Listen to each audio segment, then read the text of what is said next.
মাথাটা একটু নাড়াতেই পেছন দিকে প্রচণ্ড ব্যথা অনুভব করতে লাগলো ও। আদ্র ওর ডান হাত মাথার পেছনের ব্যথার স্থানে রাখলো। দেখলো মাথার পেছন ভাগটা বেশ ফুলে গেছে এবং একটা চিটচিটে তরল লেগে আছে সেখানটায়। আদ্র এবার হাতটা সামনে আনলো। জানালার গ্রিল গলে আসা মৃদু আলোয় আদ্র দেখলো ওর হাতে রক্ত লেগে হাতের তালু সহ পুরো হাত লাল হয়ে গেছে। রক্ত দেখে আঁতকে উঠল আদ্র। মনে পড়ল সন্ধ্যার আগ মুহূর্তে ঘটে যাওয়া ঘটনাটা। সন্ধ্যার একটু আগে শুরু হয়েছিল রিধিদের কলেজের মূল অনুষ্ঠান। সকাল থেকেই আজ পুরোটা সময় আদ্র রিধিদের সাথেই ছিল। বেশ ভালোই সময় কাটছিল ওদের। সন্ধ্যায় ওদের যখন অনুষ্ঠান শুরু হলো তখন এক মেয়ে এসে ওকে ডেকে নিয়ে এলো দোতলায়। আদ্র অবশ্য প্রথমে আসতে চায়নি মেয়েটির সাথে, কিন্তু মেয়েটার মিহির পরিচিত দেখে ভাবলো হয়তো মেয়েটা কোনো বিপদে পড়েছে, তাই মেয়েটাকে আর না করতে পারলো না আদ্র। দোতলায় এসে মেয়েটি ওকে এই রুমে নিয়ে আসার পর হঠাৎ পেছন থেকে কেউ একজন একটা ভারী জিনিস দিয়ে সজোরে আঘাত করলো ওর মাথার পেছন দিকটায়। ব্যথাজোর চোটে মাথার পেছন দিকটা হাত দিয়ে চেপে সামনে ফিরে তাকালে একরাশ ঘন কালো অন্ধকার ছাড়া আর কিছুই দেখতে পায়নি আদ্র তখন কিছু দেখতে না পেলেও একটা ক্ষীণ অনুভব কণ্ঠস্বর শুনেছিল। কেউ একজন কান্না কণ্ঠে বলছিল,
কথাটা বলার পরেই আদ্র ওর ঘোলাটে দৃষ্টিতে দেখলো দরজার পাল্লাটা শব্দ করে আটকে গেল বাহিরের দিক থেকে। তারপর ধীরে ধীরে আদ্রর দৃষ্টি ঘোলাটে হতে হতে একটা সময় বন্ধ হয়ে গেল। আদ্রর চোখ জুড়ে তখন শুধুই অন্ধকার। ঘটনাটা মনে পড়তেই একটু ধাতস্থ হতেই উঠে দাঁড়ানোর চেষ্টা করলো আদ্র, কিন্তু পারল না। প্যান্টের পকেট হাতিয়ে ফোন খোঁজার চেষ্টা করলো বেশ কয়েকবার, কিন্তু কোথাও ফোনের চিহ্নটুকু খুঁজে পেল না। হামাগুড়ি দিয়ে এগিয়ে গেল দরজার দিকে। কাঠের দরজাটা খোলার চেষ্টা করলো, কিন্তু দরজাটা খুলল না। এদিকে ফোন হারিয়ে যাওয়ায়, অন্যদিকে নিজেকে ঘরে বন্দি অবস্থায় দেখে নিজেকে আর সামলাতে না পেরে পাগলের মতো কাঠের দরজায় করাঘাত করতে লাগলো আদ্র। কিন্তু আদ্রের এই করাঘাতের শব্দ বাহিরের মানুষদের কান পর্যন্ত পৌঁছালো না। কেন বাহিরে থাকা লোকজন তখন মাইকে বাজানো উচ্চস্বরের গানে মগ্ন হয়ে রয়েছে। তাছাড়া আদ্রর আর কিছুই করার নেই এখন। দিনের আলো ফুরিয়ে গিয়ে প্রকৃতিতে নেমে এসেছে কালো অন্ধকার। চারিদিকে কেবল খেলা করছে অন্ধকারের দল। সন্ধ্যা ঘনাতেই রাস্তার পাশের টং দোকানগুলোতে জ্বলে উঠল হলদেটে বাতি। সেই হলদে আলোয় সন্ধ্যার সে কালো অন্ধকার ফিকে হয়ে এলো খানিকটা। রিধি ও মিহি সেই স্বল্প আলোয় পথ চলতে লাগলো। আজ রাস্তায় তেমন মানুষজন নেই। আশেপাশের সবাই যেন আজ জড়ো হয়েছে রিধিদের কলেজের মাঠটাতে। সাধারণত কলেজে অনুষ্ঠান থাকলে রিকশাওয়ালা সারি বেঁধে বসে থাকে কলেজের গেটে। এতদিন রিধি তাই দেখে এসেছে, কিন্তু আজ সে নিয়মের ব্যতিক্রম ঘটেছে। কলেজ গেটে রিকশা না দেখে কলেজ গেট থেকে আরও বেশ কিছু দূর অবধি হেঁটে আসার পরও রাস্তায় কোনো রিকশা না দেখতে পেয়ে এবার রিধির মেজাজটা একটু চড়ে গেল। বিরক্তি ভরা কণ্ঠে মিহির উদ্দেশ্যে বলে উঠল, ধুর, এই শাড়ি পরে কি এত দূর অব্দি হাঁটা যায়? একেবারে ঠিক কথা বলেছিস। আমার তো এখন ভয় হচ্ছে এই রাস্তার মাঝেই না আবার আমার শাড়ি খুলে যায়। এমনটা হলে কি কেলেঙ্কারি হবে ভাবতে পারছিস ঋতু? আমার তো ভাবলেই গা হাত পা একেবারে ঠান্ডা হয়ে যাচ্ছে। আমার আপাতত শাড়ি নিয়ে ওসব ভয় করছে না, বুঝছিস? আমার ভয় করছে অন্য জায়গায়। আশেপাশে ভালো করে তাকিয়ে দেখেছিস? একটা জনমানুষ নেই এই দিকটায়। সবখানেই কেমন থমথমে ভাব। বিপদটা যেমনটা বিপদ ঘটবার ঠিক আগে হয়, ঠিক তেমন। একটু গম্ভীর গলায় কথাগুলো বলল রিধি। মিহি কি বুঝলো কি জানি, তবুও মাথা নাড়িয়ে সম্মতি জানিয়ে মিহি বলে উঠল, ঠিক বলেছিস তো, ব্যাপারটা এতক্ষণে চোখে পড়লো না আমার। আরও একটা ব্যাপার খেয়াল করেছিস, আজ রাস্তায় একটাও রিক্সা নেই। এমনটা তো সচরাচর দেখা যায় না। ঠিক বলেছিস। আমার মনটা না কেমন যেন কু ডাকছে। মনে হচ্ছে কোনো একটা অনিষ্ট হবে আজ। এক কাজ কর রিদি, তুই বরং রুদ্র ভাইকে কল করে আসতে বল। আমরা কেমন যেন আমারও কেমন যেন ভয় করছে এখন। দেশের অবস্থা তো ভালো নয়, কখন যে কি হয় কে জানে। মিহির কথা শুনে রিধি মনে মনে ভেবে দেখল কথাটা খুব একটা মিথ্যা বলেনি মিহি। সত্যি দেশের যে অবস্থা, তাতে অতিরিক্ত সাহস না দেখানোই ভালো। তাছাড়া আজ অনুষ্ঠানেও নিশানকে দেখেছিল এক ঝলক। নিশানের ঠোঁটের কোণে সেই কুড়ো হাসি ভোলেনিও। তাই আর দেরি না করে রিধি ও পার্স থেকে ফোনটা বের করতে যাবে এমন সময় কয়েকজন সুঠামদেহী লোক এসে দাঁড়ালো ওদের সামনে। মিহি লোকগুলোকে দেখে ভয়ে রিধির হাত আঁকড়ে ধরল। রিধি নিজেও ভয় পেয়েছে অনেক। একে তো ওরা দুজন মেয়ে, তার উপর আজ আশেপাশে কোনো মানুষজনও নেই। রিধি কাঁপা কাঁপা গলায় লোকগুলোর উদ্দেশ্যে বলল। কে আপনারা? এভাবে পথ কেন আটকে দাঁড়ালেন? লোকগুলো রিধির কথা শুনে বিকট শব্দে হাসতে হাসতে বলল, তোমাদের চাই সুন্দরী। আমাদের মানে মগের মূল্য পেয়েছেন নাকি? তোমাদের মানে তোমাদের দুজনকে চাই।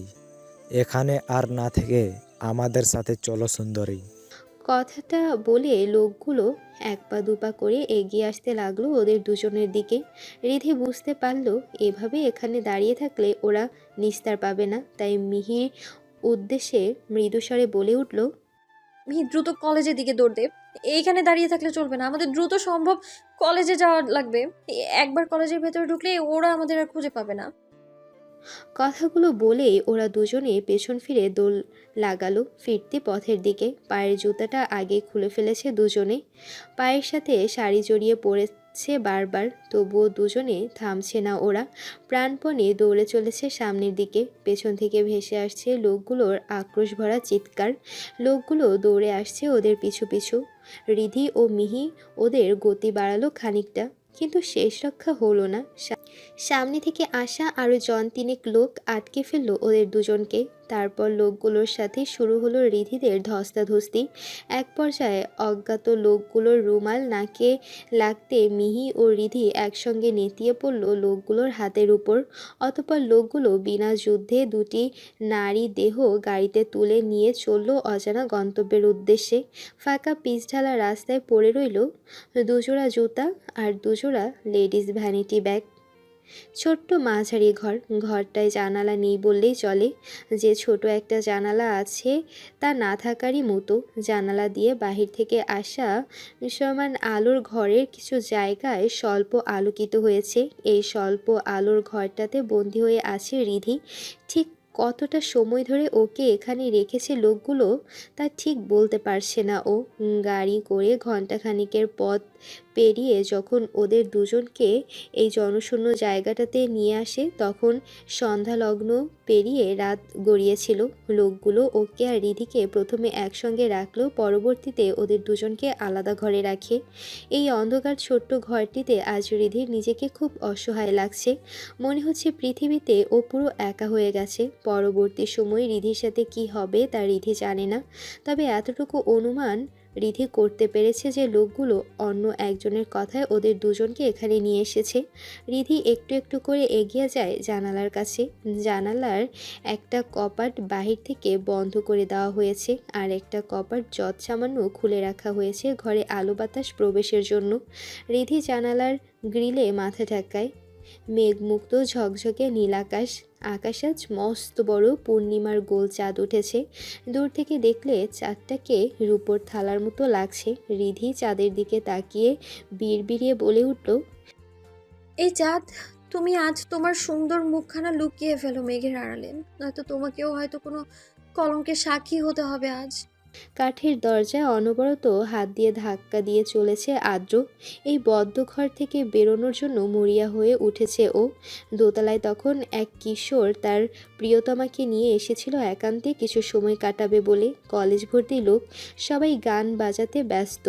এই সুযোগে ছেলেটি সবার দৃষ্টি এড়িয়ে ওর গার্লফ্রেন্ডকে নিয়ে এসেছে দোতলায়। দোতলার কোণের ঘরের পাশ কেটে যাবার সময় দরজায় মৃদু ধাক্কার আওয়াজ শুনে দাঁড়িয়ে পড়ে প্রেমিক যুগলটি। পরপর 3বার তারা শুনতে পায় শব্দ। তারপর শব্দের অনুসরণ করতে করতে একসময় ওরা পৌঁছে যায় আদ্রর ঘরের সামনে। আদ্র তখনও ভেতর থেকে চিৎকার করেই চলেছে। বাহিরে কি আছো? দরজাটা খুলে দাও, আমি ভেতরে আটকে পড়েছি, খুলে দাও দরজাটা। ছেলেটা এবার ঘরের ভেতরে থাকা আদ্রর উদ্দেশ্যে বলে উঠল, কে আপনি? আর এখানে আটকে গেলেনই বা কি করে? অপরিচিত এক কণ্ঠস্বর শুনে থেমে গেল আদ্রের হাতের ধাক্কা। কিঞ্চিত আশার আলো দেখতে পেল আদ্র। অপর পাশের অপরিচিত ছেলেটির উদ্দেশ্যে জোর গলায় বলল, আমি কে তা পরে বলছি, আগে দরজাটা খুলে দাও ছোট ভাই, বড় বিপদে পড়েছি। আমি অন্ধকারে মোটর সহ্য করতে পারি না, অন্ধকারে আমার দম বন্ধ হয়ে আসে। দয়া করে দরজাটা খুলে দাও, আর একটুখানি এখানে থাকলে যে আমি মারা পড়ব ভাই। আচ্ছা ঠিক আছে, আপনি শান্ত হয়ে দরজা থেকে একটু দূরে সরে দাঁড়ান, আমি দরজাটা খুলে দিচ্ছি। ছেলেটির কথায় আদ্র দরজা থেকে হামাগুড়ি দিয়ে খানিকটা পিছিয়ে গেল। মিনিটখানেক পর খুলে গেল কাঠের দরজাটা। দরজার পাল্লা ঠেলে ভেতরে ঢুকলো বছর 17 এক ছেলে। আদ্র দেহের ব্যথা ভুলে গিয়ে দাঁড়িয়ে খুঁড়িয়ে খুঁড়িয়ে হেঁটে ছেলেটিকে জড়িয়ে ধরল। এই মুহূর্তে আদ্রর মনে হচ্ছে ও যেন আকাশের চাঁদ কিংবা বহু মূল্যবান কোনো জিনিস খুঁজে পেয়েছে। আদ্রর হঠাৎ করে রিধির কথা মনে পড়তেই ও ছেলেটিকে ছেড়ে দিয়ে বলে উঠল, তুমি আমার আজ অনেক বড় উপকার করলে ভাই, তোমার এই উপকারের কথা আমি কখনো ভুলবো না। ভাই হিসেবে আমার আর একটা উপকার করবে ভাই? ছেলেটি থতমত খেয়ে বলে উঠল, কি উপকার করতে হবে? তোমার ফোনটা মিনিট খানেকের জন্য দিবে ভাই? একটা জরুরি কল করব। আসলে আমার ফোনটা খুঁজে পাচ্ছি না, হয়তো কেউ চুরি করে নিয়েছে। ছেলেটির মুখে কোনো কথা না বলে পকেট থেকে ফোনটা বের করে এগিয়ে দিল আদ্রর দিকে। আদ্র দ্রুত ফোনটা নিয়ে ডায়াল করলো রুদ্রের নাম্বারে। ভাগ্য ভালো, একবার রিং হতেই রুদ্র কলটা রিসিভ করলো। আদ্র রুদ্রকে কিছু বলার সুযোগ না দিয়ে নিজেই বলে উঠল, রুদ্র, এখন বেশি কথা বলার মতো সময় নেই, আমি যা বলছি মন দিয়ে শোন। আমাকে কেউ একজন রিদ্দিদের কলেজের একটা রুমে আটকে রেখেছিল। আমার মনে হয় রিদ্দির কোনো বড় বিপদ হয়েছে। তুই এক কাজ কর, জলদি রিদ্দির কলেজে চলে আয়, আমি এখানেই আছি। রুদ্র কথা বাড়ায়নি। রুদ্র জানে আদ্র কতটা দায়িত্ববান ছেলে। ওকে যদি কেউ ঘরবন্দি করে রাখে তবে তার অর্থ সত্যি রিধি বড় কোনো বিপদে পড়েছে। তাই রুদ্র বলে উঠল, তুই কলেজ গেটে থাক, আমি আসছি। বলেই কলটা কেটে দিল রুদ্র। আদ্র ছেলেটাকে ফোনটা ফেরত দিয়ে অপরিচিত ছেলেটির সাহায্যে সিঁড়ি বেয়ে নিচে নামতে লাগলো। জানালায় দাঁড়িয়ে চাঁদের পানে তাকিয়ে থাকতে থাকতে কতক্ষণ কেটে গেছে রিধি জানে না। হঠাৎ একটা ক্যাচ শব্দ শুনে ধ্যান কেটে সম্মতি ফিরল ওর। পেছন ফিরে তাকালো রিধি। দরজার পাল্লাটা শব্দ করে খুলে গেল মিনিট খানিকের জন্য। বাইরে থেকে আসা মৃদু আলোয় রিধি দেখলো খোলা দরজা ঠেলে ভেতরে ঢুকছে এক সুঠামদেহী পুরুষ। ভয়ে আটকে গেল রিধি। লোকটি ভেতরে ঢুকতেই আবারও শব্দ করে বাহির থেকে লাগিয়ে দেওয়া হলো দরজাটা। রিধি দেখলো ভেতরে আসা অপরিচিত লোকটি মৃদু টলছে। লোকটি এলোমেলো পায়ে টলতে টলতে আরও খানিকটা সামনে এগিয়ে এসে দাঁড়ালো। বাহিরের হলদে আলো এবার সরাসরি এসে পড়ল লোকটির মুখের উপর। লম্বাটে এক শ্যামবর্ণ মুখশ্রী ধরা দিল রিধির দৃষ্টিতে। আরও একবার অজানা ভয়ে আটকে উঠল রিধি। ভয়ে জড়ানো কণ্ঠে মৃদু স্বরে বলে উঠল, নিশান। রিধির গলার স্বর শুনতে পেয়ে ঘরে ঢুকে আসা ছেলেটা এবার বিকট হাসি দিল। ছেলেটির সে ভয়ানক হাসি ঘরের দেয়ালে ধাক্কা খেয়ে প্রতিধ্বনি হয়ে বারবার ফিরে আসতে লাগলো রিধির কানে। রিধি ভয়ে দুহাতে কান চেপে রইল। ধীরে ধীরে কমে এলো ছেলেটির হাসির তোর। ছেলেটি জড়ানো গলায় এবার বলে উঠল, যাক, আমাকে চিনতে পেরেছিস তাহলে। আমি তো ভাবলাম তুই তোর নগরের প্রেমে পড়ে আমার মুখটাই ভুলে গিয়েছিস। রিধি মৃদু গলায় জানতে চাইল। আমাকে এখানে নিয়ে এসেছো কেন? কি চাই তোমার? নিশান ধীরে ধীরে এগিয়ে এলো রিধির দিকে। রিধি আরও খানিকটা জানালার সাথে লেগে দাঁড়ালো। জানালার শিক এসে লাগলো রিধির পিঠ বরাবর। নিশান আর রিধির মধ্যে এখন হাত দুয়েকের দূরত্ব। নিশানের মুখ থেকে আসা বোটকা কটু গন্ধে রিধির গা গোলাতে লাগলো।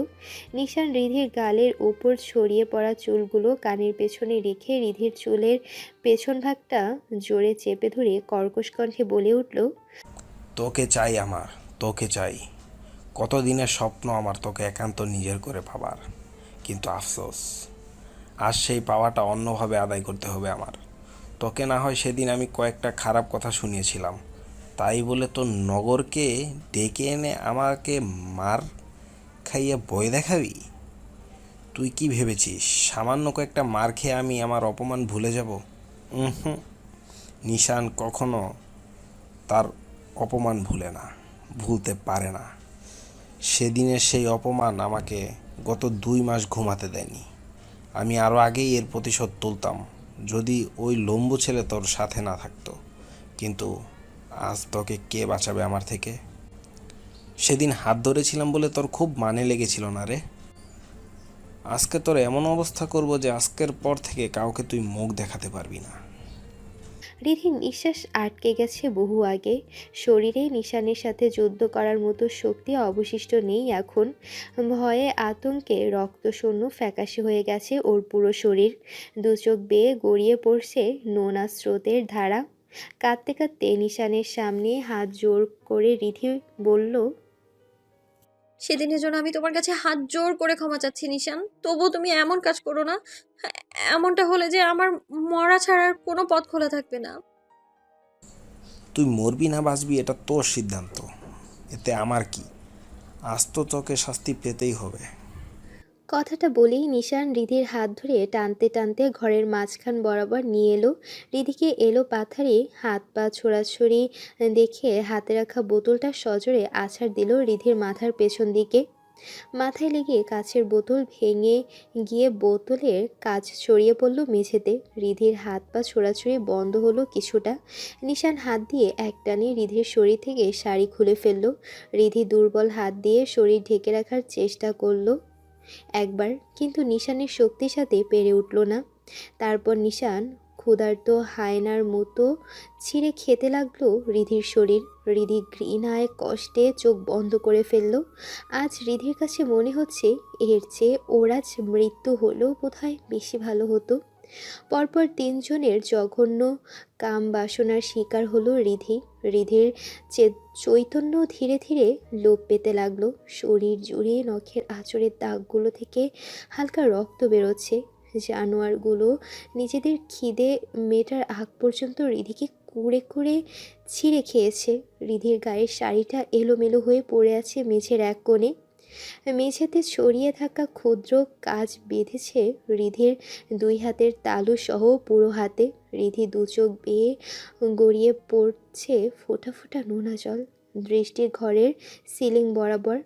একটা সময় ধীরে ধীরে বন্ধ হয়ে এলো রিধির 2 চোখের পাতা। তারপর রিধির সংজ্ঞাহীন অচৈতন্য দেহখানা পড়ে রইল ছোট্ট সে ঘরের মেঝেতে। সাদা রঙের দোতলা বাড়ির সামনে এসে থামলো একটা কালো রঙের গাড়ি।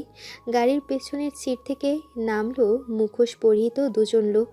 তারপর গাড়ি থেকে নামানো হলো একটি বছর 16-এর একটি মেয়েকে। মেয়েটির চোখে মুখে বেঁধে দেওয়া হয়েছে কালো কাপড়। লোকগুলো মেয়েটিকে ধীরে ধীরে এগিয়ে আনলো সাদা রঙের দোতলা বাড়িটির দিকে। তারপর লোক দুটো মেয়েটিকে ধাক্কা দিয়ে ফেলে দিল সামনে বরাবর। আচমকা শক্ত মাটিতে পড়ে গিয়ে মেয়েটি কুঁকিয়ে উঠল।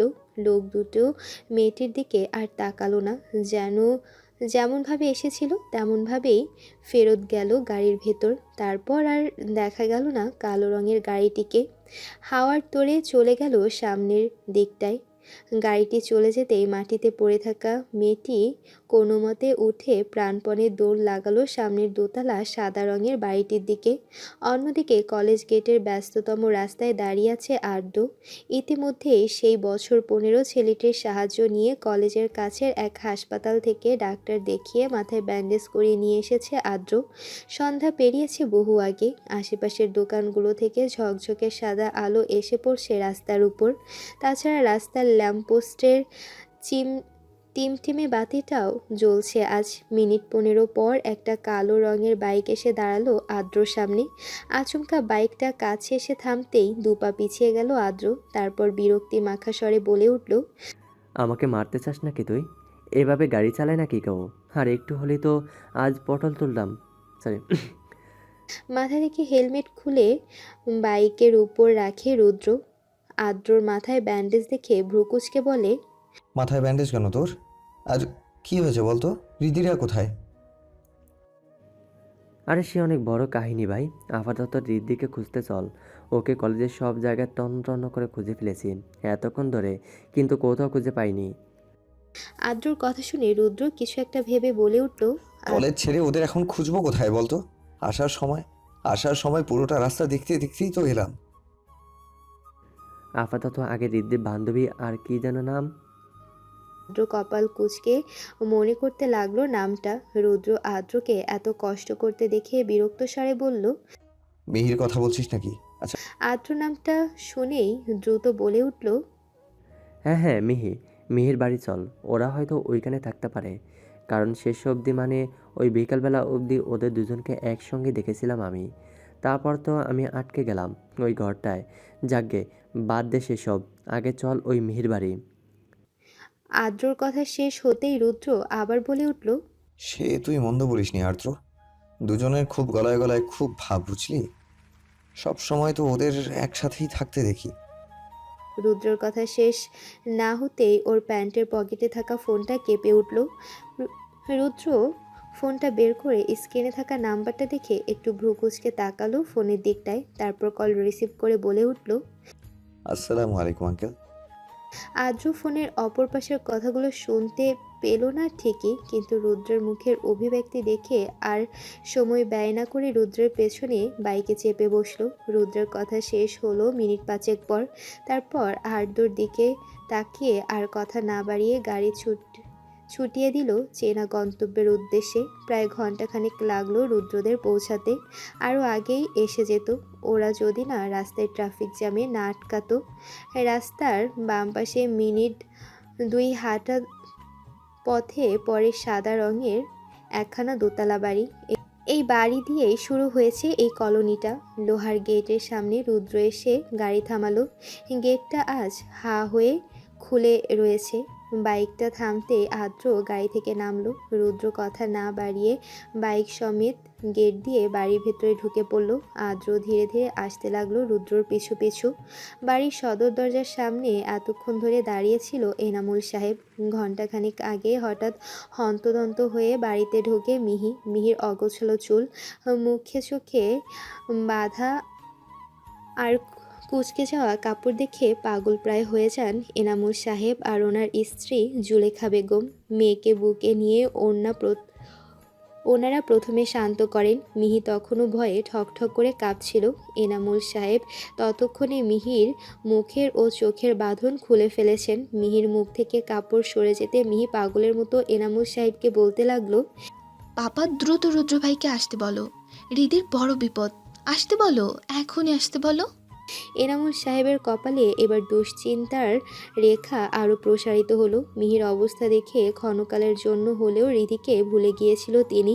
রিধির বিপদের কথা শুনে মিহিকে আরও কয়েকটা প্রশ্ন করে বসলেন এনামুল সাহেব, কিন্তু মিহি ঘুরে ফিরে একই কথা বলতে লাগলো। তাই আর কোনো পথ না দেখে উনি রুদ্রকে কল দিয়ে দ্রুত বাড়িতে আসার জন্য বললেন।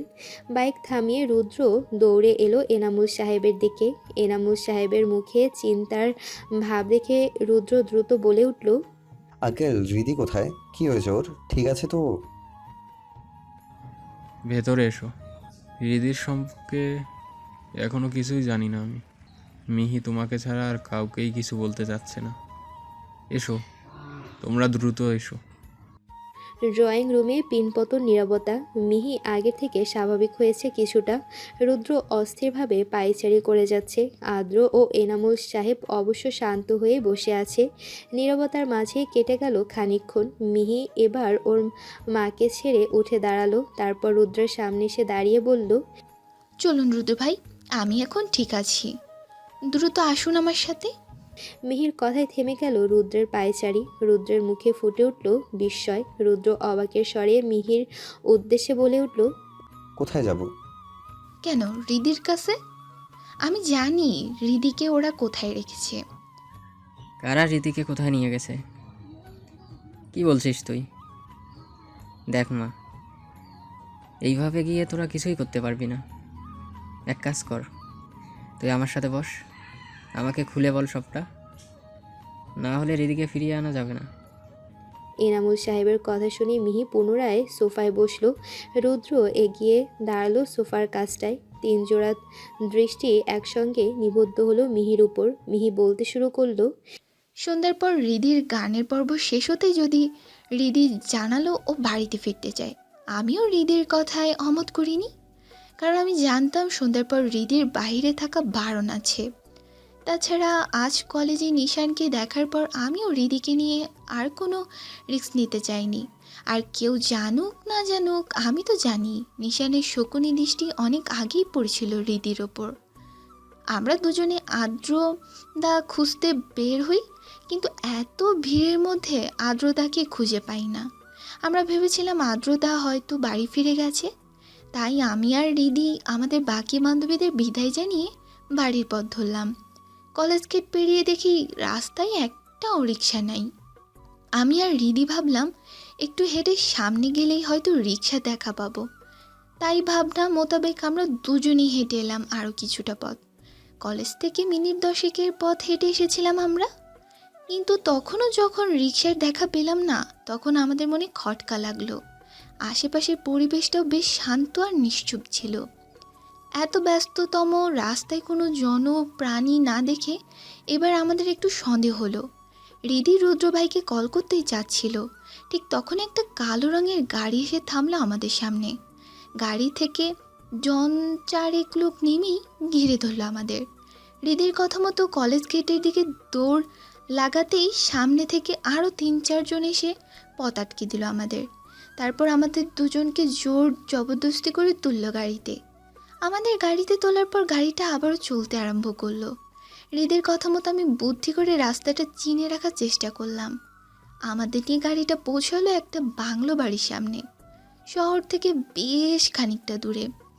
বাংলো ছাড়া আশেপাশে আর কোনো বাড়ি দেখতে পেলাম না আমরা। আমাদের সেই বাংলো বাড়িতে নিয়ে যাওয়ার পর লোকগুলো কাউকে কল দিয়েছিল।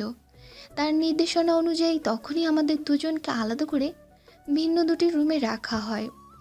সেটাই ছিল আমার সাথে রিদির সঙ্গে শেষ দেখা। এরপর আর ওকে দেখতে পাইনি। ঘন্টা 2 পর লোকগুলো আচমকা আমার ঘরে ঢুকে আমার চোখে মুখে কালো কাপড় বেঁধে দিয়ে আমাকে আমার বাড়ির সামনে ফেলে দিয়ে যায়। তবে আনার আগে আমাকে শাসিয়ে আনে যেন আমি কারোর সামনে মুখ না খুলি। যদি আমি কাউকে বলে দেই তবে ওরা হৃদির ক্ষতি করে ফেলবে। মিহি ওর কথা শেষ করে আবার কান্নায় ভেঙে পড়ল। রুদ্র টলতে টলতে 2 পা পিছালো। এরপর এগিয়ে এসে মিহির হাত ধরে হ্যাচকা টান দিয়ে মিহিকে দাঁড় করিয়ে বলে উঠল, এখনই চলো আমার সাথে, আমাদের এখনই যাওয়া প্রয়োজন, নয়তো ওরা হৃদির কোনো ক্ষতি করে দিতে পারে। এনামুল সাহেব দাঁড়িয়ে রুদ্রের কাছে এসে কাঁধে হাত রেখে বলে উঠলেন, না হলে রিদিকে ফিরিয়ে আনা যাবে না যে। দেখো রুদ্র, আমি তোমার মনের অবস্থা বুঝতে পারছি। আমি জানি তুমি রিদিকে কতটা ভালোবাসো। শুধু তুমি নাও, আমরা সবাই রিদিকে খুব ভালোবাসি। তবে এখন আমাদের কোনো ভুল পদক্ষেপ নেওয়া যাবে না। দেখো, আমরা জানি না লোকগুলো কালা ছিল, তাই এমন হুটহাট করে কোনো রকম বন্দোবস্ত ছাড়া বেরিয়ে পড়া উচিত হবে না। আমাদের একটা ভুল পদক্ষেপের মাসুল কিন্তু রিদিকে দিতে হবে। তাই আমি বলি কি, তাড়াহুড়ো না করে একটু ভেবে চিন্তে কাজ করি। এনামুল সাহেবের কথায় রুদ্রর মনের অস্থিরতা কিন্তু কমল না। রুদ্রর অস্থিরতা দেখে এবার এগিয়ে আসলো আদ্র। আদ্র হঠাৎ করে সেই মেয়েটির কথা মনে পড়ে গেল। তাই আদ্র একটু জোরেই বলে উঠল, এখন বুঝতে পেরেছিস আমাকে এভাবে ঘরবন্দি করে রাখার কারণ? আমি শতভাগ নিশ্চিত হৃদের কিডন্যাপের পেছনে নিশানের হাত আছে। তোর কথা যদি সত্যি হয় তবে এইবার নিশান্তকে আমার হাত থেকে কেউ বাঁচাতে পারবে না।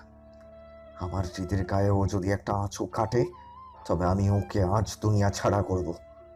এর আগে তো কেবল হাসপাতালে পাঠিয়েছিলাম, এবার ওকে আমি মর্গে পাঠাবো। এখন তাহলে আমাদের আরও সতর্ক হতে হবে। এই আদ্র তোমাকে ঘরবন্দি করছিল? মানে বুঝলাম না, কি ঘটছিল তোমার সাথে? আঙ্কেল, রিদ্ধি যখন গান গাইবার জন্য স্টেজে উঠে ঠিক তখনই রিদ্ধিদের কলেজের একটা মেয়ে এসে আমার কাছে সাহায্য চায়। আমি মেয়েটা রিদ্ধির সাথে এর আগেও অনেকবার কথা বলতে দেখেছিলাম দেখে সন্দেহ না করে মেয়েটিকে সাহায্য করার জন্য ওর সঙ্গে দোতলায় চলে যাই। মেয়েটি আমাকে দোতলার একেবারে শেষের দিকে একটা ঘরে নিয়ে গিয়ে পেছন থেকে বাড়ি কিছু দিয়ে আমার মাথায় আঘাত করে। আঘাতের কারণে আমি মেঝেতে লুটিয়ে পড়ি। মেয়েটি আমার ফোন নিয়ে নেয় তখনই। তারপর আমাকে ঘরের ভেতর রেখে বাইরে থেকে দরজা আটকে দেয়। সাংঘাতিক ছেলে দেখছি নিশান। তার মানে রিদিকে কিডন্যাপ করার প্ল্যানটা অনেক আগে থেকে করে রেখেছিল ওই সৎ, কিন্তু আদ্রর কারণে বা সামহাও অন্য কোনো কারণে প্ল্যানটা সাকসেস করে উঠতে পারেনি। তাই আজ সুযোগের সদ্ব্যবহার করেছে শয়তানটা। প্রথমে আদ্রকে কৌশলে সরিয়ে দিয়েছে যেন ওর লোকজন রিদিকে কিডন্যাপ করতে না পারে। না না, আর দেরি করা ঠিক হবে না। তোমরা আমার সাথে থানায় চলো, এখন যা করার পুলিশ করবে। কথাটা বলে জুলেখা বেগমকে রেখে এনামুল সাহেব সহ বাকি 4 জন বেরিয়ে পড়ল বাড়ি থেকে। গন্তব্য থানা। ইন্সপেক্টর মানব দাসের সামনে বসে আছে আদ্র, রুদ্র, মিহি আর জনাব এনামুল সাহেব। রুদ্ররা সবিস্তারে সবকিছু খুলে বলার পর ইন্সপেক্টর দাস বললেন, আমাদের বোধহয় আর দেরি করা ঠিক হবে না। যদিও 24 ঘন্টার আগে আমরা মিসিং ডায়েরি নেই না, তবুও আপনারা এখনই নিশানের নামে একটা কিডন্যাপিংয়ের এফআইআর করুন। শুধু কিডন্যাপিংয়ের এফআইআর করব? এখন আপাতত একটাই করুন, পরে আরও চার্জ লাগানো যাবে। এই হিরণ ওদের এফআইআরটা লিখে নাও তো। আর শোনো, কয়েকজনকে নিয়ে আমি এখনই বেরোবো। তুমি আশিসকে গাড়ি বের করতে বলো। এফআইআর শেষে যখন রুদ্ররা থানা থেকে বেরোলো তখন রাত আরও খানিকটা গভীর হয়ে এসেছে। রাতের নিস্তব্ধতা বেড়ে গেছে আরও খানিকটা। রাস্তাঘাটে মানুষের ভিড় এখন আর তেমন একটা নেই। যান্ত্রিক যানবাহনের সংখ্যাও কমে গেছে অনেক। রাস্তা প্রায় ফাঁকা। রাস্তায় ট্রাফিক জ্যাম না থাকায় রুদ্রদের বাড়িটা বিনা বিঘ্নে এগিয়ে চলেছে সামনের দিকে। শহর পেরিয়ে রুদ্রদের গাড়ি ছুটে চলেছে উপশহরের দিকে। এদিকে ইট পাথরের কংক্রিটের দেয়ালের ঘনত্ব কমে গিয়ে ধীরে ধীরে প্রকাশ পাচ্ছে সবুজ গাছপালা আর মাঝারি সাইজের খেলার মাঠগুলো। আকাশের পূর্ণিমার চাঁদের আলো এসে পড়ছে গাছের পাতা ও নরম ঘাসের উপর। পুরো এলাকাটা উজ্জ্বল হয়ে আছে চাঁদের আলোয়। পথ চলা শেষ হয়ে গাড়ি এসে থামলো একটা প্রকাণ্ড বাংলোর সামনে। গাড়ি থেকে নামলো রুদ্ররা দেখলো বাংলোটা অনেক পুরাতন। বাংলোর রং করা দেয়ালগুলোতে জমেছে সবুজ রঙের শ্যাওলার আস্তরণ। বাড়ির সদর দরজার লোহার গেটটা ভেঙে গিয়ে একপাশে হেলে পড়েছে সেইটা। আশেপাশে আর কোনো বাড়ি দেখতে পেল না রুদ্র সবার আগে এগিয়ে গেল বাংলোর দিকে। বাংলোটা দোতলা বিশিষ্ট। নিচতলার সদর দরজাটা খোলাই ছিল, তাই রুদ্রর বাংলোর ভেতরে ঢুকতে খুব একটা অসুবিধা হলো না। বাংলোর ভেতরে ঘুটঘুটে অন্ধকারে রুদ্র নিজের হাতখানাও দেখতে পারছে না। তাই রুদ্র ওর পকেট থেকে ফোনটা বের করে ফোনের টর্চ লাইটটা ধরালো। ফোনের টর্চের সাদা আলোয় কেটে গেল বাংলোর ভেতরের অন্ধকার। রুদ্র পা বাড়ালো। বাংলোর ভেতরের আসবাবপত্রগুলো তখনও সাদা কাপড় দিয়ে মোড়ানো রয়েছে। দেখে মনে হচ্ছে অনেক দিন হলো এই বাংলোয় কারো পা পড়েনি। নিচ তলায় একটা বড় ডাইনিং, ড্রয়িং রুমে আর রান্নাঘর ছাড়া আর কিছুই দেখা পেল না রুদ্র। ড্রয়িং রুমের পাশ দিয়ে বেঁকে ওঠা সিঁড়িটার এবার পা রাখল ও। অজানা ভয়ে গলা শুকিয়ে কাঠ হয়ে আছে রুদ্রর। হাত পা ইচ্ছুক কাঁপছে ওর। সিঁড়ির রেলিং ধরে যখন দোতলা পেরোলো তখন রুদ্রের চোখে পড়ল এক লম্বা করিডোরে ঠিক শেষ প্রান্ত থেকে শুরু হয়েছে 3টা মাঝারি আকারের ঘর। রুদ্র ধীর পায়ে এগিয়ে গেল ঘরগুলোর দিকে। প্রথম দুটো ঘরে তালা দেখে রুদ্র এবার এগিয়ে গেল তৃতীয় নাম্বার ঘরের দিকে। তৃতীয় নাম্বার ঘরের সামনে এসে থেমে গেল রুদ্রের পা। ধীরে অতি ধীরে এগোতে লাগলো রুদ্র। ঘরের সামনে পড়ে থাকা তিনটে মানব শরীর দেখে কপাল কুঁচকে গেল ওর। রুদ্রর পেছন থেকে কেউ একজন ফিসফিসিয়ে বলে উঠল, ওদেরকে দেখে তো মনে হচ্ছে এরা নেশায় একদম বুঁদ হয়ে পড়ে রয়েছে। আপনি এক কাজ করুন রুদ্রবাবু, আপনি বরং ঘরের ভেতরে যান, গিয়ে দেখুন আপনার বোন, মানে কি যেন নাম বলেছিলেন, ও হ্যাঁ মনে পড়েছে। বেশিরভাগ সময় এমন অবস্থায় ভিকটিমের অবস্থা, মানে আমি কি বোঝাতে চেয়েছি হয়তো বুঝতে পেরেছেন আপনি। আপনি ভেতরে যান, প্রয়োজন হলে একজন মহিলাকেও নিয়ে যেতে পারেন, আমরা বাহিরের দিকটা সামলাচ্ছি। রুদ্রর কথাগুলো শুনে আর দেরি করল না। দরজার বাহিরে পড়ে থাকা তিনটে মানব শরীরকে ডিঙিয়ে যাবার সময় পা দিয়ে হালকা প্রহার করে রুদ্র প্রবেশ করলো ছোট্ট ঘুপচি ঘরটায়। এই ঘরটা চাঁদের মৃদু আলোয় একটু আলোকিত। অন্ধকার অনেকটাই ফিকে হয়ে এসেছে এখানটায়। ফোনের টর্চের আলোতে প্রথমে ঘরের সামনের দিকটা আলোকিত হলো, কিন্তু কারোর দেখা মিলল না। তাই রুদ্র জোরে করে ডেকে উঠল রিধির নাম ধরে। এবার কাজ হলো। ঘরের বাম কোণার দিক থেকে শোনা গেল মৃদু কোকিয়ে ওঠার আওয়াজ। কেউ খুব ধীরে ধীরে কাতরাচ্ছে। রুদ্র সেদিকে পা বাড়িয়ে আরও 2 কদম হেঁটে যেতেই এবার স্পষ্ট শুনতে পেল কারো নিঃশ্বাসের শব্দ। বড্ড ধীরে, খুব ধীরেই কেউ নিঃশ্বাস ফেলছে। মনে হচ্ছে নিঃশ্বাস ফেলতেও ভীষণ কষ্ট হচ্ছে তার। রুদ্র হাতের ফোনটা কাঁপা কাঁপা হাতে উঁচিয়ে ধরল বাম দিকের কোণাটার দিকে। টর্চের সাদা আলো এসে পড়ল হৃদের ক্ষতবিক্ষত শরীরটার উপর। মুহূর্তের মাঝে রুদ্রর হাতে থাকা ফোনটা বিকট শব্দ করে আছড়ে পড়ল মাটিতে। সেই সাথে ঘর কেঁপে উঠল এক পুরুষালী আর্তচিৎকারে। রুদ্রের চিৎকার শুনে ঘরের বাহিরে দাঁড়িয়ে থাকা সকলে এবার ছুট লাগালো ঘরের দিকে। ঘরে ঢুকে মিহি প্রথমে বাতি লাগালো। বাল্বের হলদে আলো ছড়িয়ে পড়ল পুরো ঘর জুড়ে। সকলে দেখতে পেল রুদ্র কাউকে জড়িয়ে ধরে অঝরে কেঁদে চলেছে। মিহি দৌড়ে এগিয়ে গেল সেদিকে। রিধির শাড়িবিহীন ক্ষতবিক্ষত শরীর দেখে মিহিসহ বাকি সকলের আর বোঝার কিছু বাকি রইল না যে রিধির সাথে কী ঘটেছে। ইন্সপেক্টর মানব দাসের মুখ থেকে বেরিয়ে এলো এক দীর্ঘশ্বাস। নিজের কর্মজীবনে অনেকবার এমন ঘটনার সম্মুখীন হয়েছিলেন তিনি। প্রথম প্রথম এসব দেখে ডুকরে কেঁদে উঠতেন তিনি। তবে এখন আর কাঁদেন না তিনি, শুধু মাঝে মাঝে চোখের পাতা ভরে ওঠে নোনা পানিতে। রুদ্র কেঁদেই চলেছে। পুরুষ মানুষের আত্মচিৎকার বড় ভয়ঙ্কর।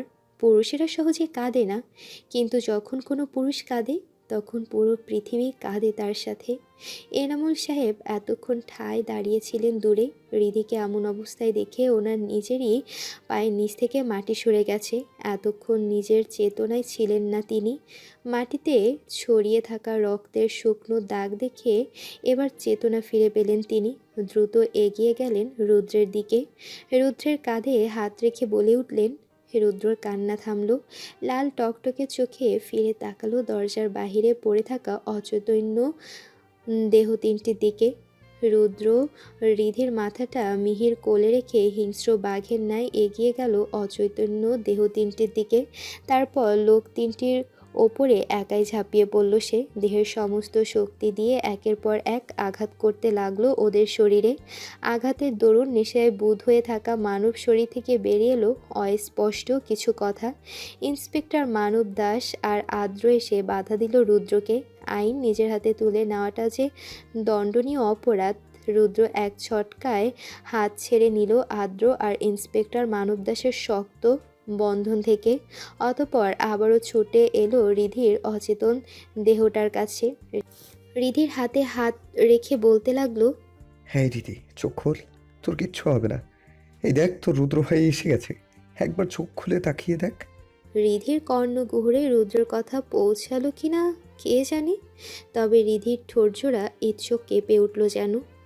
রুদ্র কান পাতল রিধির ঠোঁটের পাশে। ক্ষীণস্বরে শুনতে পেল রিধির শুকনো কণ্ঠ, আরো আগে কেন এলে না রুদ্র ভাই? আরো আগে কেন এলে না? জানো কতবার করে তোমায় ডেকেছি আমি, কিন্তু তুমি তো এলে না। ওই নরপিশাচগুলো যখন আমায় ছিঁড়ে ছিঁড়ে খাচ্ছিল তখনও তুমি শুধু তুমি এলে না, আমি তোমাকেই ডাকছিলাম কিন্তু তুমি তো এলে না। কেন এলে না রুদ্র ভাই, কেন এলে না তুমি? কথা শেষে মৃদু কণ্ঠে আবারও কেঁদে উঠল রিধি। রুদ্র আরও নিবিড় করে জড়িয়ে নিল রিধির ক্ষতবিক্ষত শরীরখানা। রুদ্রের চোখেও আজ বেদনার অশ্রু। জনাব এনামুল সাহেব এবার টেনে তুললেন রুদ্রকে। অতঃপর রুদ্র ও রিধিকে নিয়ে বেরিয়ে পড়লেন হাসপাতালের উদ্দেশ্যে। মঞ্জিল ভিলার দ্বিতীয় তলার একেবারে শেষ প্রান্তের বামের ঘরটা জনাব মনসুর রহমান ওনার স্টাডি রুম হিসেবে করেছিলেন বহু আগে। জনাব মনসুর সাহেব ছোটবেলা থেকেই ছিলেন বড্ড বইপ্রেমী মানুষ। ওনার সমবয়সী ছেলেরা যখন খেলার মাঠে বল নিয়ে পড়ে থাকতো, জনাব মনসুর সাহেব তখন টিনের ঘরের দাওয়ায় পড়ে থাকতেন বই নিয়ে। এ নিয়ে পাড়া প্রতিবেশীদের কাছে কম উপহাসের পাত্র হননি তিনি। কেউ কেউ তো ওনাকে বই পাগল বলেও ডেকেছে, আবার অনেকে পড়ুয়া বলে সম্মানও দিয়েছে। জনাব মনসুর সাহেবের ছোটবেলার সময়টাকে তো আর পড়ালেখার চল এতটা ছিল না। তখন ছেলে মানেই বোঝানো হতো সে জন্মেছে পরিবারের জন্য কঠোর পরিশ্রম করার জন্য। তার কাজই কেবল মাঠে বাড়ির আঙিনায় মোড়া পেতে বসে বইয়ের পাতা উল্টানো নয়। জনাব মনসুর সাহেব যে শুধু বইয়ের পাতায় উল্টিয়ে গেছেন এমনটাও কিন্তু নয়। পরিবারের বড় ছেলে হিসেবেও ওনার বাবার সাথে কাঁধে কাঁধ মিলিয়ে মাথায় গামছা পেঁচিয়ে মাঠে কাজ করতে যেতেন। ফসল লাগানো, আইল নিড়ানো, এমনকি সে ফসল কেটে ঘরে এনে মাড়াই করা পর্যন্ত করেছেন তিনি।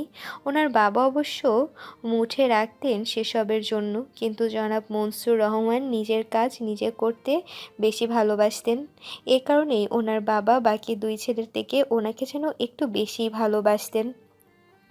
আয়রা বেগম চা নিয়ে ঘরে এসে স্বামীকে অন্যমনস্ক দেখে ভ্রু কুঁচকে তাকালেন। বই খোলা রেখে অন্যমনস্ক হয়ে কিছু আজ অবধি ভাবতে দেখেননি আয়রা বেগম। এদিকে সন্ধ্যা পেরিয়ে রাত গভীর হতে চলল, অথচ বাড়ির দুজন সদস্য এখনও ফিরে এলো না ঘরে।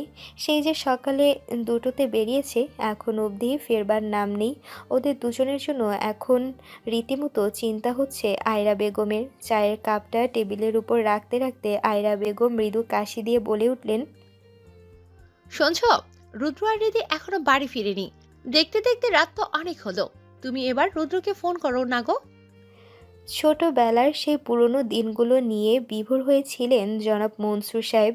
স্ত্রীর বলা কথাগুলো তখনও কানে আসেনি ওনার, কিন্তু মিনিট খানিকের মাঝে স্ত্রীর হাতের মৃদু ধাক্কা খেয়ে সম্মতি ফিরে পেলেন তিনি। ভাবনার সুতো ছিঁড়ে গিয়ে আবার বাস্তবতায় ফিরে এলেন মনসুর সাহেব। থতমত খেয়ে স্ত্রীর দিকে তাকিয়ে বললেন, হ্যাঁ, কিছু বলেছিলে নাকি?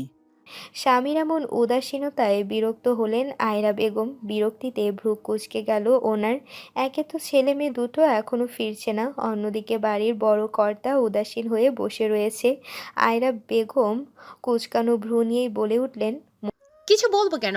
দেখতে পারছো না ধেই ধেই করে নাচছি আমি। মনসুর সাহেব সবে টেবিল থেকে চায়ের কাপ উঠাতে যাচ্ছিলেন, কিন্তু স্ত্রীর এমন গলার স্বর শুনে চায়ের কাপটা টেবিলের উপর রেখে আদরের স্বরে বলে উঠলেন, আহা, শোনো না, বলে এত রেগে আছো কেন বলো তো? রেগে থাকার যথেষ্ট কারণ আছে, তাই রেগে আছি। বলি, ছেলে মেয়ে দুটো যে এখনো ঘরে ফিরেনি, সে খবর আছে তোমার? কাদের কথা বলছো বলো তো? আহ কপাল, এটাও ভুলে বসে আছো। বলি, রুদ্ররিধি এখনো ফিরেনি। মেয়েটা তো সকালে বেরিয়েছে। রুদ্র দুপুরের আগে আগেই বেরিয়ে গেছে বাড়ি থেকে। দুটোর কেউই এখন অবধি বাড়ি ফিরতে পারেনি। রুদ্র না হয় ছেলে মানুষ, বন্ধু বান্ধবের সাথে আড্ডা দিচ্ছে, কিন্তু হৃদির কি হলো বলো দেখিনি? রাজ্যে অনেক হলো এবার। তুমি চিন্তা করো না, আমি মিহির বাবাকে একবার ফোন করে দেখি রেডিও বাড়িতে গেছে কি না। তাই করো বাপু, আমার আর ভালো লাগছে না এসব। মনসুর সাহেব টেবিলে রাখা ফোনটা হাতে নিয়ে দ্রুত কল লাগালেন এনামুল সাহেবের কাছে। প্রথমবার রিং হতেই কলটা কেউ রিসিভ করলো ওপাশ থেকে। কল রিসিভ হতে মনসুর সাহেব বলে উঠলেন, হ্যালো এনামুল, আমি রেদির জেঠু বলছিলাম। আসলে কি হয়েছে বলো তো? মেয়েটা তো সেই সকালে বেরিয়ে গেছে, এখনো ফিরেনি, তাই বাধ্য হয়ে তোমাকে কল করলাম। রিদি কি তোমাদের বাড়িতে আছে এনামুল? আয়রা বেগম অস্থির হয়ে তাকিয়ে আছেন স্বামীর মুখ পানে। ফোনের ওপাশ থেকে কি বলছে তা তিনি শুনতে না পেলেও স্বামীর মুখের ভাবভঙ্গি দেখে বেশ স্পষ্ট বুঝতে পেরেছেন কোনো অঘটন ঘটেছে। তাই তিনি আর নিজেকে সামলিয়ে না রাখতে পেরে বলেই ফেললেন, হ্যাঁ গো, কি বলেছে এনামুল ভাই? রীতি ঠিক আছে তো? মনসুর সাহেব স্ত্রীর প্রতি উত্তরে কিছুই বললেন না, শুধু মৃদুস্বরে বললেন, আমরা এখনই আসছি এনামুল, রুদ্রকে চিন্তা করতে না করো। কথাটা বলে কল কেটে স্ত্রীর উদ্দেশ্যে বললেন, বাড়ির সবাইকে বলো আমরা এখনই বের হব। আমি রঘুকে গাড়ি বের করতে বলি। আর হ্যাঁ, মেজো আর ছোটকে এখানে পাঠিয়ে দাও তো। মিনিট 10 পর আশরাফ সাহেব আর আরিফ সাহেব এলেন মনসুর সাহেবের কাছে। মনসুর সাহেব ওনার ছোট দুই ভাইয়ের দিকে তাকিয়ে মৃদু স্বরে বললেন, তোদের ভাবিকে আমি পুরো ঘটনা খুলে বলিনি। ঘটনাটা আমি নিজেও পুরোপুরি সঠিকভাবে জানি না, তবুও আমার মনে হলো আমি যতটুকু জানি ততটুকু তোদেরকেও জানানো প্রয়োজন। আগেই বলেছি, কেউ প্যানিক করবি না। আমি আপাতত বাড়ির মহিলাদের কিছু জানাতে চাচ্ছি না। একটু আগে আমি এনামুলকে কল করেছিলাম। রিদি যে সকাল থেকে বাড়ির বাইরে, এটা আমার মাথাতেই ছিল না। তোর ভাবি এসে বলল, তখন মনে পড়লো। মনেই বা কি দোষ, বুড়ো হয়ে যাচ্ছে, এখন কথা ভুলে যাব, এটাই স্বাভাবিক। তো যা বলছিলাম, এনামুল আমাকে খুলে কিছু বলল না, শুধু বলল রিদি নাকি মারাত্মকভাবে আঘাত পেয়েছে, তাই ওরা এখন সিটি হাসপাতালে আছে, আমাদেরকেও এখনই যেতে হবে। কথাটা শুনেই আশরাফ সাহেব রিধির নাম ধরে ডুকরে কেঁদে উঠলেন। আরিফ সাহেব তার ছোট ভাইকে সান্ত্বনা দিয়ে বলে উঠল, দাদা, তাহলে আর সময় নষ্ট করে লাভ নেই। আমি রামুকে দুটো গাড়ি বের করতে বলি। তাই কর, যা করবি তাড়াতাড়ি কর। আমি দ্রুত আমার রিদিমার কাছে যেতে চাই। আরিফ সাহেব শুধু ঘাড় নাড়িয়ে ঘর থেকে বেরিয়ে গেলেন। আশরাফ সাহেব তখনও মেয়ের জন্য কেঁদেই চলেছেন। মিনিট 15-র মধ্যে বাড়ির সবাই মিলে রওনা হলো হাসপাতালের উদ্দেশ্যে। হাসপাতালের করিডোরের ফ্লোরে বসে আছে রুদ্র। অপারেশন থিয়েটারে নিয়ে যাওয়া হয়েছে রিধিকে। কাচের বোতলের ভাঙা অংশ মাথার পেছন ভাগসহ বসে গেছে ওর পুরো শরীরে। রুদ্রের পরনের কাপড়ে এখনও রিধির তাজা রক্তের ছাপ লেগে রয়েছে। মাথার উস্কো শুষ্ক চুল, আর ওর এবারে মনে হচ্ছে যেন গত কয়েক ঘন্টাতেই ওর বয়সটা এক ধাক্কাতে বেড়ে গেছে অনেকটা। ইন্সপেক্টর মানব দাস রিধিকে হাসপাতালে ভর্তি করিয়ে আসামি দুজনকে নিয়ে চলে গেছেন থানার দিকে। তবে রিধির জ্ঞান ফিরলে ওনারা আবারও আসবেন বলে জানিয়ে দিয়ে গেছেন। রুদ্র আগের থেকে আজ আরও খানিকটা চুপচাপ হয়ে আছে। ওর লাল টকটকে চোখ দেখে কেউ ওর সাথে কথা বলতে অবধি ভয় পাচ্ছে। আদ্রর মাথায় ড্রেসিং করিয়ে আবারও ভালো করে ব্যান্ডেজ করে দেওয়া হয়েছে। এনামুল সাহেব এগিয়ে এসে রুদ্রর কাঁধে হাত রেখে বললেন, রুদ্র মুখ ফুটে কিছু বলল না, শুধু বোবা প্রাণীর মতো ফ্লোরের দিকে এক দৃষ্টিতে তাকিয়ে রইল। অন্যদিকে নিশান এই মুহূর্তে বসে আছে ওর বাবার সামনে। ওর বাবা ইমতিয়াজ মাহমুদ একজন রাজনৈতিক বড় নেতা। রাজনীতিতে যোগ দেবার পর থেকে ওনার দাপট খানিকটা বেড়ে গেছে। সামনেই নির্বাচন। এখন যদি ওনার ছেলের এমন কুকীর্তির কথা লোকে জানলে ওনার কুর্সি তো রসাতলে যাবে। ইমতিয়াজ মাহমুদ একটু রাগী স্বরেই বলে উঠলেন, তোমাকে কতদিন বলছি নির্বাচনের আগে কোনো স্ক্যান্ডেল জড়াবে না, যাতে জনগণের সামনে আমার ইমেজ নষ্ট হয়। বাবার ধমক কানে আসতেই একটু নড়ে বসল নিশান। তবে ওর মধ্যে ভয় ঢর কিংবা অনুতাপ কোনটারই আভাস পাওয়া যাচ্ছে না। মদের প্রভাবটাও অনেকটাই কমে গেছে ওর। ভাগ্য ভালো ওর চরেরা আদ্রর বেরিয়ে আসার খবরটা ওকে জানিয়েছিল, তাই আগেভাগেই ওখান থেকে বেরিয়ে আসতে পেরেছে ও। নাহলে এতক্ষণে নিশানের জায়গা হতো সোজা থানায়। নিশান মৃদুস্বরে বলে উঠল, বাবা, এত চিন্তা করছো কেন? আমি তো জানি একটা মেয়ে রেপের কথা ধামাচাপা দেওয়া তোমার কাছে বড় কোনো কাজই নয়। আর আইনজীবীর ব্যাপারটা তুমি কমিশনের উপর ছেড়ে দাও না। মাসে মাসে এত টাকা ঢালছ, তার বদলতে একটু কাজ সে করে দিতেই পারবে না। সেসব নিয়ে তোমায় মাথা ঘামাতে হবে না, তুমি বরং কয়েকদিনের জন্য গা ঢাকা দাও। মনে রেখো, আমি না বলা পর্যন্ত তুমি এই শহরে পা রাখতে পারবে না। ওই মেয়ে আর ওর ভাইকে আমি দেখে নেব। ঠিক আছে বাবা, আমি আসছি তবে। কথাটা বলেই ঘর থেকে বেরিয়ে গেল নিশান। ইমতিয়াজ মাহমুদ দীর্ঘশ্বাস ফেললেন, তারপর ফোনের লক খুলে কল লাগালেন কাউকে। সেই বিভীষিকাময় কালো রাতের পর কেটে গেছে ৭২ ঘন্টা, অর্থাৎ ৩ দিন। এই ৭২ ঘন্টায় রিধির জ্ঞান ফিরলেও পরিবারের কারোর সাথেই এখনও কথা বলেনি ও।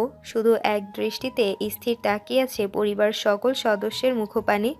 পরিবারের সকলে রিধির সামনে হাসি মুখে থাকলেও ভেতরে ভেতরে তারা ভেঙে পড়েছেন অনেকটাই। আয়রা বেগম সহ পরিবারের সকলে যখন হাসপাতালে তখন এসে প্রথমে শুনেছিল রিধির সাথে ঘটে যাওয়া ঘটনাটা, তখন সকলেই মুচড়ে পড়েছিল। রিধির বাবা আশরাফ সাহেব আর রিধির রাবেয়া বেগম তো ঘটনাটা শুনেই মূর্ছা গিয়েছিলেন তখনই। কিছুক্ষণ তাদের জ্ঞান ফিরলে মানুষ দুটো এখনও স্বাভাবিক হতে পারেনি। আয়রা বেগম সেই যে হাসপাতালে এসেছিলেন আর বাড়ি ফিরে যায়নি, সারাক্ষণ রিধির পাশেই পড়ে আছেন তিনি। মনসুর সাহেব সহ বাড়ির ছেলেরা অবশ্য থানায় দৌড়াদৌড়ি করে চলেছে, কিন্তু অপরাধী এখনও বেপাত্তা। রিধির জ্ঞান ফেরার পর ইন্সপেক্টর মানব দাস একবার হাসপাতালে এসে রিধির বয়ান নিয়ে গেছেন। ঘটনাস্থল থেকে পাওয়া অপরাধীরা নিজেদের মুখ থেকে সমস্ত অপরাধ স্বীকার করলেও আসল অপরাধীর হদিশ এখন অবধি পাওয়া যাচ্ছে না।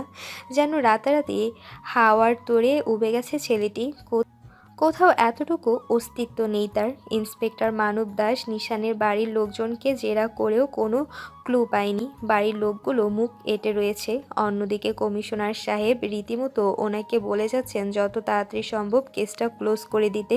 ক্লোজ করা কি এতটাই সহজ? ভিকটিম বয়ান দিয়েছে, থানায় থাকা অপরাধীরা তাদের অপরাধ স্বীকার করেছে।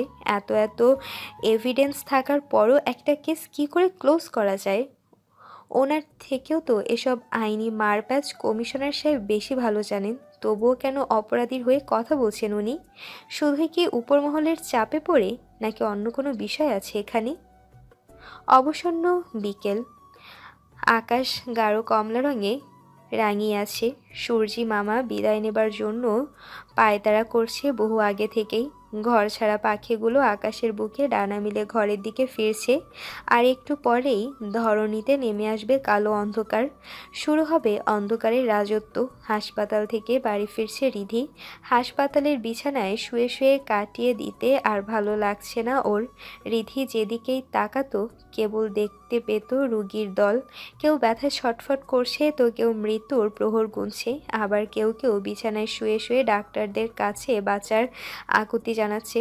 এসব দেখতে দেখতে রিধির কেমন যেন বেঁচে থাকার ইচ্ছাটাই শেষ হয়ে যাচ্ছিল। তাছাড়া হাসপাতালের ওষুধের কটু গন্ধ, রোগাক্রান্ত শরীর, এসব দেখে রিধির নিজেকেও যেন মৃত শরীর বলে মনে হচ্ছিল। তাই নিজেকে আর হাসপাতালের ছোট্ট কেবিনটায় আবদ্ধ না রেখে এক প্রকার জোর করেই ও বাড়ি চলে এসেছে।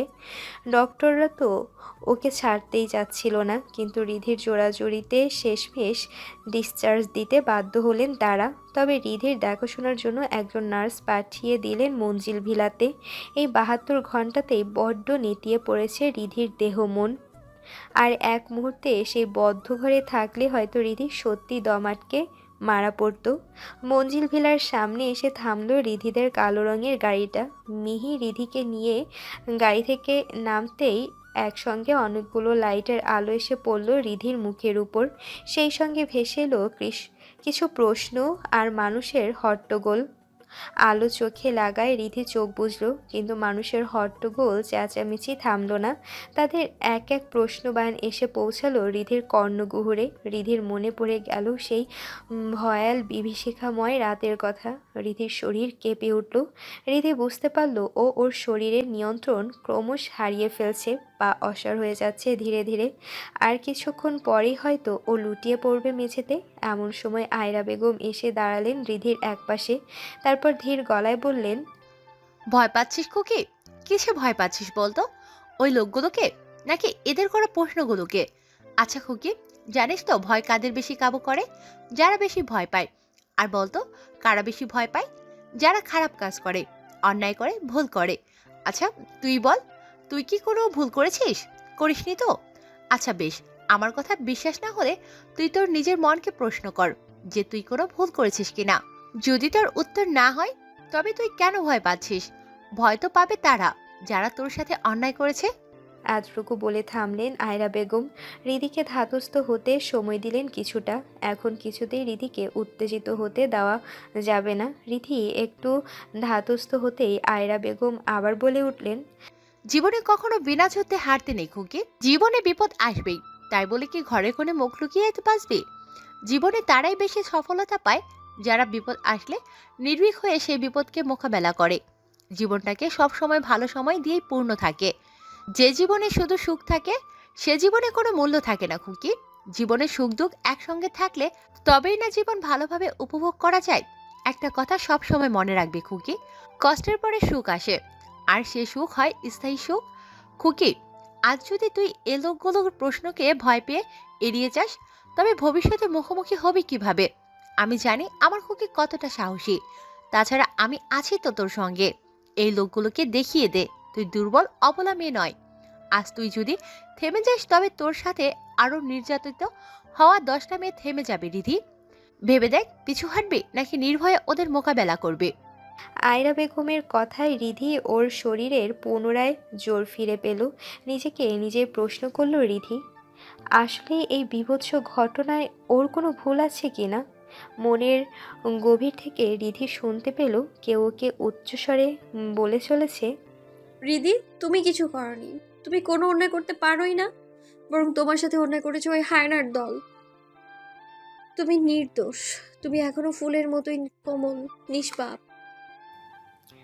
কথাগুলো কানে আসতেই নিশান নামক নরপিশাচের মুখটা রিধির চোখের পর্দায় ভেসে উঠতেই ক্ষণিকের মধ্যে জ্বলে উঠল রিধির চোখ দুটো। মিহি ও আয়রা বেগমের হাতের বন্ধন খুলে রিধি এগিয়ে গেল এক ঝাঁক আলোর মাঝে। রিধিকে এভাবে সাংবাদিকদের দিকে এগিয়ে যেতে দেখে ওর দিকেই এগিয়ে যাচ্ছিল রুদ্র। আগে জানলে হয়তো গার্ডদের দিয়ে এই সাংবাদিকদের এখান থেকে সরিয়ে দিত। রিধির যে অবস্থা, রুদ্র এখন কিছুতেই রিধিকে উত্তেজিত হতে দিতে চায় না। এতে যদি রিধি বিপরীত কিছু হয়ে যায়। রুদ্র আয়রা বেগমকে পেরিয়ে সবে এক পা বাড়িয়েছে সামনের দিকে। ঠিক তখনই রুদ্র পেছন থেকে একটা টান অনুভব করলো। পেছন ফিরে মুখ ঘুরিয়ে রুদ্র দেখল আয়রা বেগম ওর শার্ট পেছন থেকে ধরে রেখেছে। রুদ্র অবাক হয়ে জিজ্ঞাসু দৃষ্টিতে তাকাতেই আয়রা বেগম দীর্ঘশ্বাস ফেলে বলে উঠলেন, ওকে আটকাস না রুদ্র, ওকে যেতে দে। কিন্তু মা, কোনো কিন্তু নয়। সামনের দিনগুলোতে তো ওকে একাই লড়াই করে যেতে হবে, তাই এখন থেকে ওকে লড়তে দে। আমাদের সমাজ বড় নিষ্ঠুর রে রুদ্র। এখানে রেপিস্টদের থেকেও রেপ হয়ে যাওয়া মেয়েদের বেশি সাজা দেওয়া হয়। পদে পদে তাদের দেখিয়ে দেওয়া হয় তারা কলঙ্কময় দাগগুলো। এ সমাজে রেপ হয়ে যাওয়া মেয়েদের এই দাগগুলো নিয়ে বেঁচে থাকতে হয়। আমি চাই না আমাদের খুকি সেই দাগ নিয়ে বেঁচে থাকুক। আমি চাই ও মাথা উঁচু করে লড়াই করে সমাজে টিকে থাকুক। রুদ্র কিছু বলল না, শুধু আলতো করে জড়িয়ে ধরল আয়রা বেগমকে। আয়রা বেগমের দৃষ্টি তখনও রিধির দিকে নিবদ্ধ। মেয়েটা যেন এক ঝাঁক আলোর মাঝে একটা ধ্রুবতারা হয়ে জ্বলছে, যাকে দেখে নির্যাতিত হয়ে যাওয়া হাজারো মেয়েরা আবারও মাথা উঁচু করে বাঁচতে শিখবে। খুশিতে আয়রা বেগমের চোখ দুটো ভরে উঠল নোনা পানিতে। লোক সমাগমের ভিড় ঠেলে রিধি যখন সদর দরজার সামনে এসে দাঁড়ালো, তখন সন্ধ্যার আধার ঘনিয়ে এসেছে আরও খানিকটা। অন্ধকার ক্রমশ আরও কালো হয়ে আসছে। রিধি সদর দরজা ঠেলে ঘরে ঢুকতেই আশাকে প্রথম দেখতে পেল ও। আশাকে আজ অতটা আমলে নিল না রিধি। পা গলিয়ে ভেতরে ঢুকে ড্রয়িং রুমের সোফাতে গা এলিয়ে দিল। একেবারে নিজের ঘরেই যেতে চেয়েছিল রিধি, কিন্তু আয়রা বেগম ওকে আটকে দিল। এতক্ষণে শরীরটা আরও বেশি ক্লান্ত লাগছে ওর। সোফায় গা এলিয়ে চুপচাপ এক দৃষ্টিতে সিলিংয়ের দিকে তাকিয়ে রইল রিধি। সাংবাদিকদের বিদায় করতে করতে কেটে গেছে ঘণ্টাখানিক সময়। বাড়ির প্রতিটা সদস্য এখন ড্রয়িং রুমে উপস্থিত। সবাই উৎকণ্ঠা নিয়ে বসে আছে আয়রা বেগম ও মনসুর সাহেবের কথা শোনার জন্য। ঘরে পিনপত নীরবতা। একসময় নীরবতার প্রহর শেষে আয়রা বেগম নিজেই বলে উঠলেন, তোমরা হয়তো ভাবছো এখন আমি আবার কি বলতে চাই। আসলে আমি নিজেও কখনো ভাবিনি এত খুশির সংবাদটা তোমাকে এমন পরিস্থিতিতে দিতে হবে। তবুও কথাটা বলতে আজ বাধ্য হচ্ছি। আমি আর তোমাদের দাদা মিলে আমার মরহুম শ্বশুরের কথা রেখে সিদ্ধান্ত নিয়েছি আজ এই মুহূর্তে রিধি আর রুদ্রের বিয়ে দেব আমি। সিদ্ধান্তটা বাবার ছিল, আমরা শুধু সে কথা রক্ষা করছি মাত্র। আয়রা বেগমের কথা শোনার পর ঘরে উপস্থিত সকলের মধ্যে একটা মৃদু চাঞ্চল্যের সৃষ্টি হলো। সবচেয়ে বেশি প্রতিক্রিয়া দেখা গেল রিধি আর রুদ্রের মাঝে। রিধি তো নিজের কানকেই বিশ্বাস করতে পারছে না।